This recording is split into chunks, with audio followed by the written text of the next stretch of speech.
ఉండగా ప్రజలు అందరూ మేము కూడా మీతోనే వస్తాము అని వాళ్ళ వెనకాలే అడవులకి వస్తారు. వాళ్ళు వనవాసానికి వెళ్ళినప్పుడు ఎండాకాలం అవడంతో ఆ వేడిని తట్టుకోలేక ఒక చెట్టు క్రింద అందరూ పడిపోతారు. ద్రౌపది పక్కకు వెళ్లి ఒక కొలను దగ్గర బాధతో కూర్చొని చేతులు జోడించి పైకి చూస్తూ, రాజ్యాన్ని కోల్పోయాం, ఇప్పుడు ఆహారం కూడా దొరకడం లేదు, ఇలా ఎంతకాలం బ్రతుకుతాం, మా సంగతి వదిలే, మాతో పాటు వచ్చిన ఈ ప్రజలు మాతో పాటు చనిపోతారు, నీ చెల్లి ఇన్ని కష్టాలు పడుతుంటే నువ్వు చూస్తూ ఎలా ఉన్నావు కృష్ణ అని అంటుంది. అప్పుడు కృష్ణుడు అక్కడికి వస్తాడు. నేను మిమ్మల్ని వదిలేశాను అని ఎందుకు అనుకుంటున్నావు అని అనగా, ద్రౌపది బాధపడుతూ, మాకు ఆహారం లేదు కృష్ణ, నేను నా భర్తలను మరియు ప్రజలని ఇలా చూడలేకపోతున్నాను అని బోరున ఏడుస్తుంది. కృష్ణుడు చేతులు చాపి ఆయన శక్తిని ఉపయోగించి ఒక దివ్యమైన బంగారు పాత్రను ఆయన చేతులతో తయారు చేస్తాడు. ద్రౌపది ఆ పాత్రలో ఏముందో చూద్దామని తొంగి చూడగా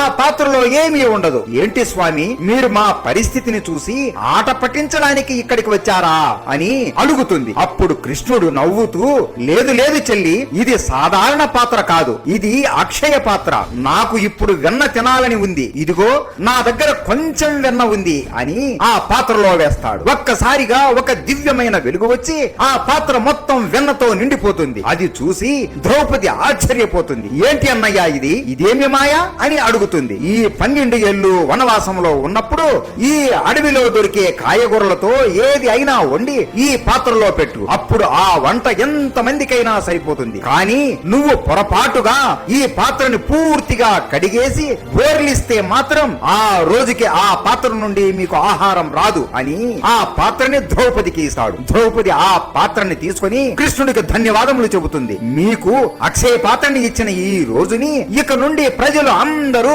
అక్షయ తృతీయ పండుగలాగా జరుపుకుంటారు చెల్లి. ఈ అక్షయ తృతీయ రోజు ఎవరైనా ఏదైనా కొత్త వస్తువు కొంటే అది వాళ్ళ జీవితాంతం రెట్టింపు అవుతూనే ఉంటుంది, అలాగే వాళ్ళకి ఆ వస్తువు వలన అదృష్టం కలుగుతుంది అని కృష్ణుడు వరం ఇస్తాడు. అలా ఆ 12 ఏళ్లు అక్షయ పాత్రతోనే పాండవులు ఏ లోటు లేకుండా బ్రతికారు.